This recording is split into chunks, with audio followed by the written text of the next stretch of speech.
4 जून को झंग की इशाल फातिमा दोपहर को दोस्त के घर जाने का कहकर निकली थी और 7 जून को वालिदा को फ़ोन पर तबीयत ख़राब होने की इत्तला मिली।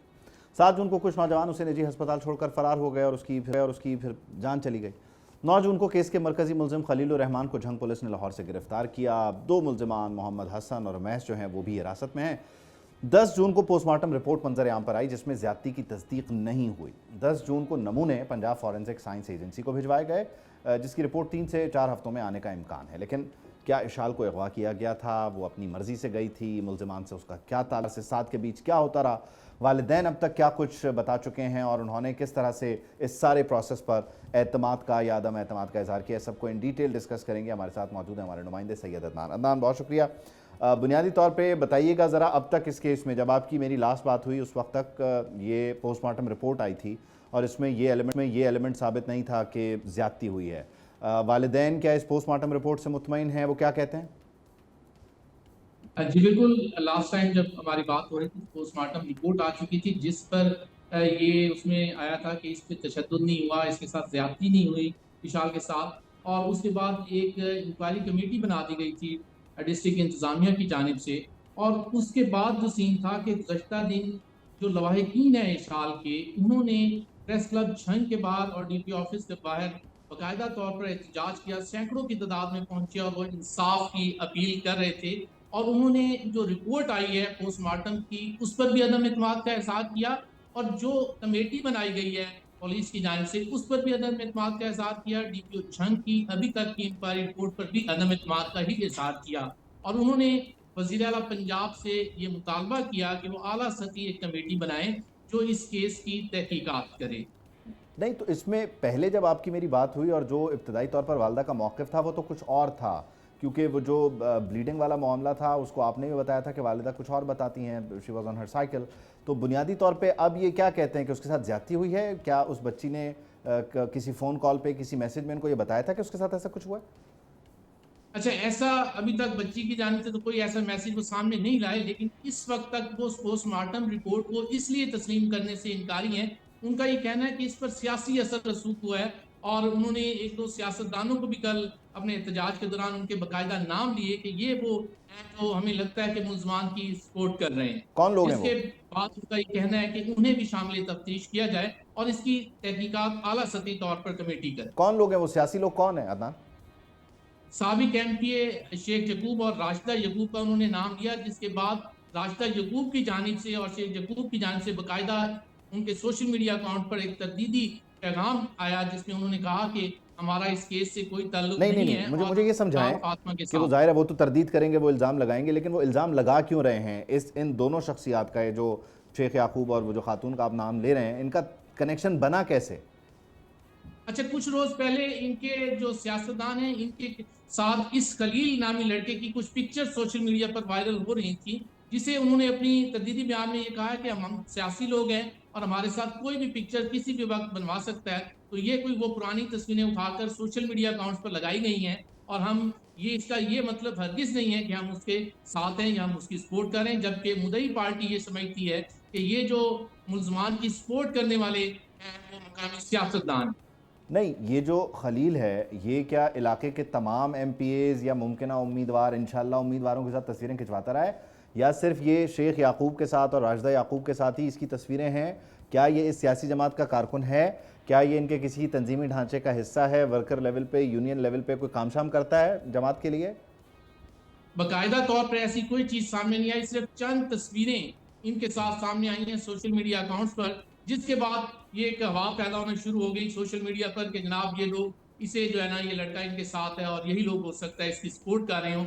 और मुझे ऐसे लगता है कि मुदई पार्टी भी शायद उन्हीं तस्वीरों को देखकर उन पर इल्जाम लगा रही है जिसकी वो बार बार तरदीद कर रहे हैं। नहीं, मैं फिर सवाल दोहराता हूँ। खलील की शेख याकूब और राशिदा याकूब के अलावा जो झंग के बाकी उम्मीदवार हैं या पुराने एमपी एमएनएज़ हैं या इस वक्त मौजूदा हैं या मुमकिन उनके साथ भी तस्वीरें हैं, या सिर्फ पूरे झंग में खलील ने अगर किसी सियासी शख्सियत के साथ तस्वीर खिंचवाई है तो वो यही 2 लोग हैं? अच्छा, अभी तक कोई ऐसी और तस्वीरें हमें नजर नहीं आ रही कि किसी और सियासतदान के साथ भी उनकी कोई ऐसी तस्वीरें सोशल मीडिया अकाउंट्स पर वायरल हुई हों। सिर्फ यही चंद तस्वीरें हैं जो वायरल हो रही। तो ये गिरफ्तार भी इनके डेरे से हुआ था या इनके किसी और काम करने वाले के घर से हुआ था? अच्छा, ये बात तो पुलिस जब बाकायदा तौर पर प्रेस कॉन्फ्रेंस करेंगे उसमें बता पाएंगे कि खलील और दीगर मुलजमान को उन्होंने कहाँ से गिरफ्तार किया।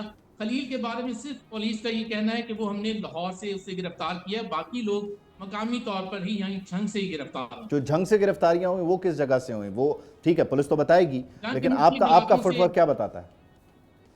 इन्होंने मुख्तलिफ इलाकों से किए हैं। एक दो लोग, एक बंदा तो उनके घर से गिरफ्तार हुआ है, अपने ही घर से। अच्छा, और बाकी अभी पुलिस क्योंकि इस बारे में मीडिया को प्रॉपर नहीं बता रही, सिर्फ इतना ही मीडिया को बताया गया डीपीओ झंग की जानिब से कि मुद्दई पार्टी के कहने पर हमने एफआईआर में 302 की दफा शामिल कर ली है, 34 की दफा शामिल कर ली है, और इस बयान के अलावा कोई वाज़ेह बयान नहीं आ ये रहा तो कि पुरानी बात हो मुलजमान गई। को मुझे कहाँ से हैरानी ये है गिरफ्तार किया गया। कि 7 तारीख से लेके अब तक हम तकरीबन 16 तारीख आज हो गई बात कर रहे हैं, ऑलमोस्ट आप कह लें कि कमोबेश 10 दिन हो गए।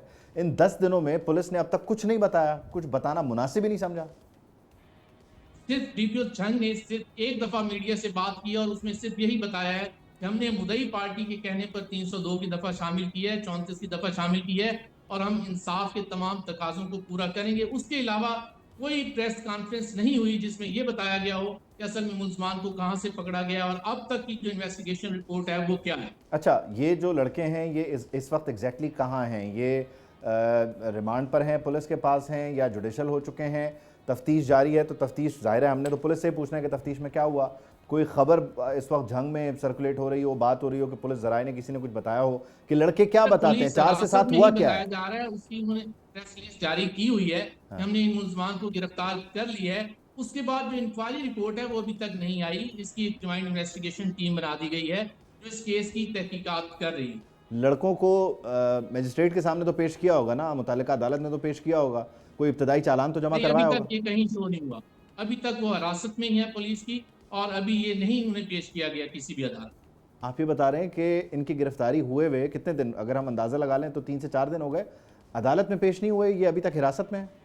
हिरासत में है, पुलिस की इन्वेस्टिगेशन चल रही है। पुलिस जब इन्वेस्टिगेशन कर लेगी मेरा ख्याल है उसके बाद ही वो किसी क्या अदालत में उन्हें ताखीर है? पेश ये इतना करेंगे। इतना इतना डिले तो नहीं होता? अमूमन तो प्रोसीजर को फॉलो करना होता है, बड़ा स्विफ्ट और रैपिड होना चाहिए ये केस मामला। की हाइप बहुत ज्यादा क्रिएट हो चुकी हुई है सोशल मीडिया पर, जिसकी वजह से उनका यही है कि जब तक कोई जामिया तहकीकाती रिपोर्ट सामने नहीं आएगी उस वक्त तक मेरा ख्याल है ये मीडिया को भी इन्वॉल्व नहीं करेंगे। और अभी तक मेरा ख्याल लेकिन इतने जुडिशल बड़े में बड़े नहीं केसेस, किया नूर गया, मुकद्दम का अदालतों केस में भी हो, पेश नहीं किया। वो मोटरवे रेप वाला केस हो, दीगर कई वो सना यूसुफ वाला मामला हो, मुजरिम पकड़ में आता है उसके बाद चालान हो जाता है। हाइप है तो क्या केस का इब्तदाई चालान ही नहीं बनेगा, या इब्तदाई चालान पर कोई असरअंदाज होने की कोशिश कर रहा है? सिर्फ एफआईआर हुई है। एफआईआर के बाद मुद्दई पार्टी के कहने पर उसमें 2 दफात मजीद शामिल की गई हैं। उसके बाद से लेकर पुलिस ने उसके बाद कोई अपना वाज़ेह मौक़िफ़ नहीं दिया कि अब तक की इन्वेस्टिगेशन रिपोर्ट क्या कहती है। वो रिपोर्ट सामने आएगी तो हम अपने नाज़रीन को ये बता पाएंगे कि पुलिस की इन्वेस्टिगेशन रिपोर्ट में अब तक क्या तहकीकाती रिपोर्ट सामने आई है, उसमें कौन कौन मुलजिम है और कहाँ से पकड़े गए, ये तो पुलिस ही बता जाहिर है पाएगी ये ना। तो पुलिस नहीं बताना है, और उन्होंने ही बताना है कि एग्जैक्टली जो तफ्तीश में ये लड़के हैं ये क्या बताते हैं 4 से 7 तारीख के दरमियान क्या हुआ, क्योंकि वो जो बच्चे तो इस दुनिया में नहीं है कि वो बता सकती कि हुआ क्या था। लेकिन खैर सवालात ही सवालात हैं, और हैरानी की बात यह कि इतने दिन गुजरने के बावजूद भी जवाब कोई भी नहीं है। आप सिरे तलाश करते रहें, सवाल पूछते रहें, लेकिन जवाब मिलने का नाम नहीं ले रहा है। बहुत शुक्रिया अदनान, थैंक यू, बहुत शुक्रिया। सब्सक्राइब करें और बेल दबाएं ताकि कोई खबर रह न जाए।